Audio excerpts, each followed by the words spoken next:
Yeah, it's a pleasure to be here. And so I will continue talking about the topic, sort of, but with a different angle. And I took this opportunity as a chance to talk about my research maybe more a bit in theoretical terms, and what it means to to think about it in different ways, and what these kind of violent men, what they say to us as gender and masculinity scholars.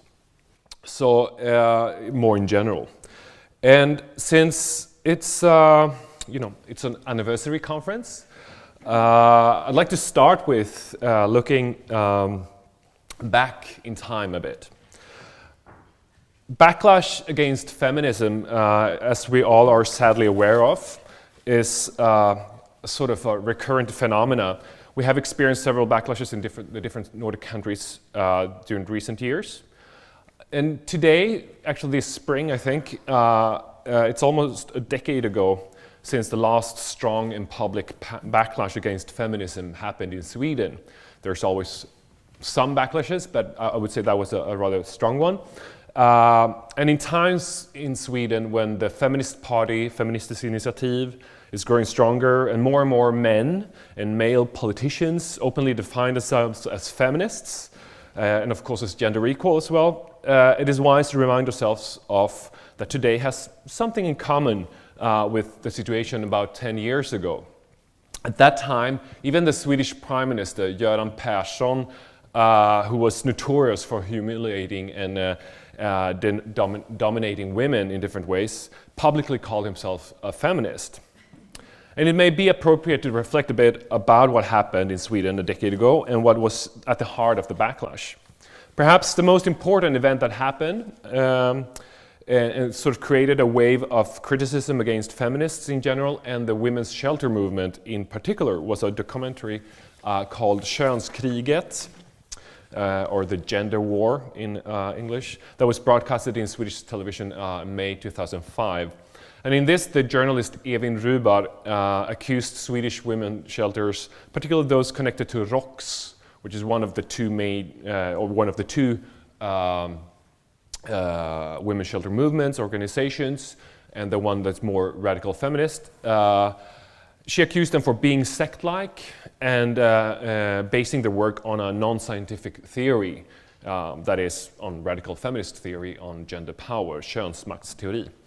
And a central episode in the documentary is an interview with the president of ROX, who's called, or was, Irene Wachtenfeld. And let's see this. I hope you follow.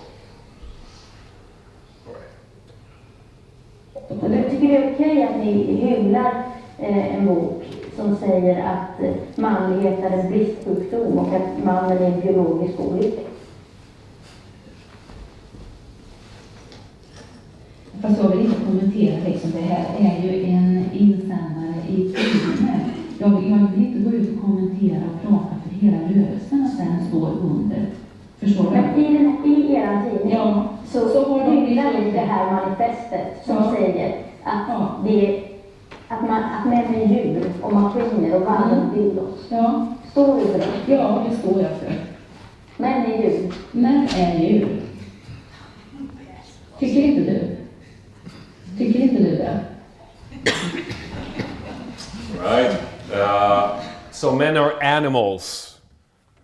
Irene von Wachtenfeld says that in the documentary. As we could see in this very short clip, part of the interview revolved about a review of Valerie Solana's classical Scum Manifesto, which ROX membership magazine recently had reviewed in rather positive terms and which was published in Swedish just that year or year previously.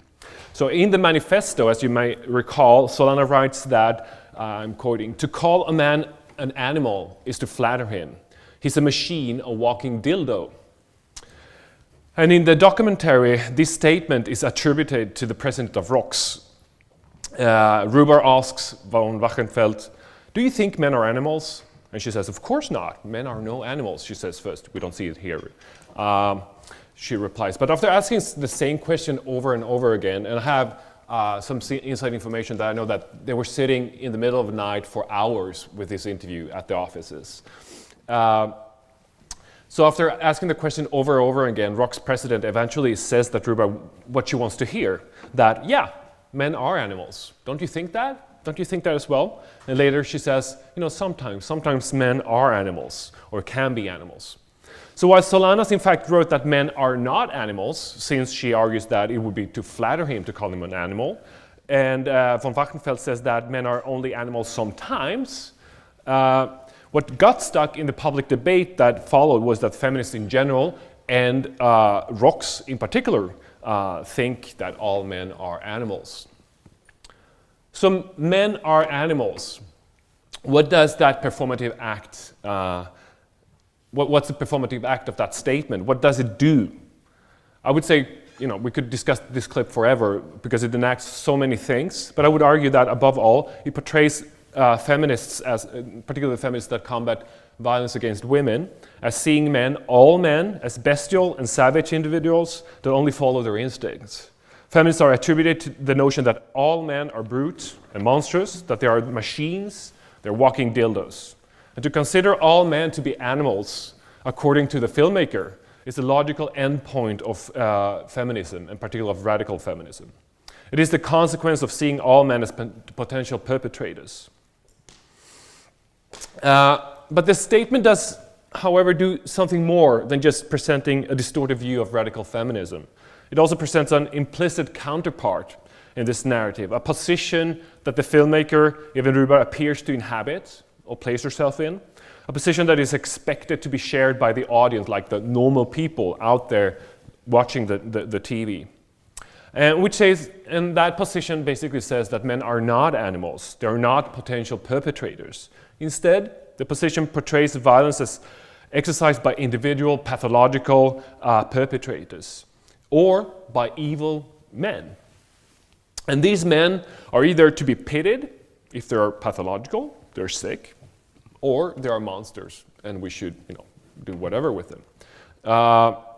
However, certain men could be monstrous. So not all men. And the only ones that are truly monstrous, according to that position, would be those that severely abuse their partners.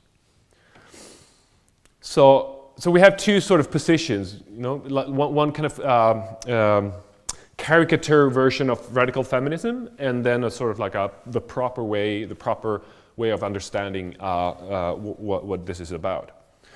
But at the same time, we should not forget that these two contrasting versions of violence against women have something in common, namely that violent men are inhuman. The differences between the caricature of the radical feminist and the public opinion, between von Wachenfeld on the one side and Even Rubar on the other side, is that the former believes that all men are animals, or at least potential animals, while Rubar's position is that only some men are. All right. So what does the expression men are animals entail? To say that an individual is an animal is to argue that he's not fully human, of course, that his behavior or his body is one way or another is bestial. In our case, it's the man's behavior that's portrayed as being inhuman. At one of his lecture series at the Collège de France, Michel Foucault talks quite extensively about the monster and the monstrous forms that have characterized different historical periods. And generally, we could talk about, or he talks about monstrosity as being characterized by mixture. So in the Middle Ages, monsters were primarily consisted of a mixture between two different species. It was a joining of distinct categories from different areas, often the human and the animal. We find a man with a head and an ox, or a man with the feet of a bird, or a man with the head of a wolf, as here. The monster is a mixture of species, was breaching classifications, natural classifications, and natural boundaries. So, and during the Renaissance, Foucault says that the same mixture primarily consisted of two individuals in the single body. such as the Siamese twins. And then he moves on to the classical era, and he argues that then the mixture of, at the center consisted of two sexes in the same body. Here the hermaphrodite, I'm sorry for my translation of that, or my pronunciation of that, was quintessential, since it was neither fully man nor fully woman. So although these monsters were seen as unnatural, they were also considered to be a part of nature. They were kind of natural form of the unnatural.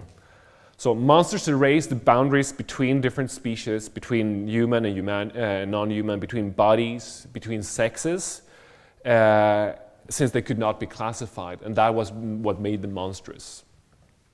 Since the 18th century, or late 18th century, there was however, a change in the perception of the monster. The monster went from only regarding somatic, bodily issues and natural disturbances and became more like an issue of crime and criminality. It was no longer primarily an issue of physical violation of natural laws, but crimes against what was seen as proper behavior and conduct.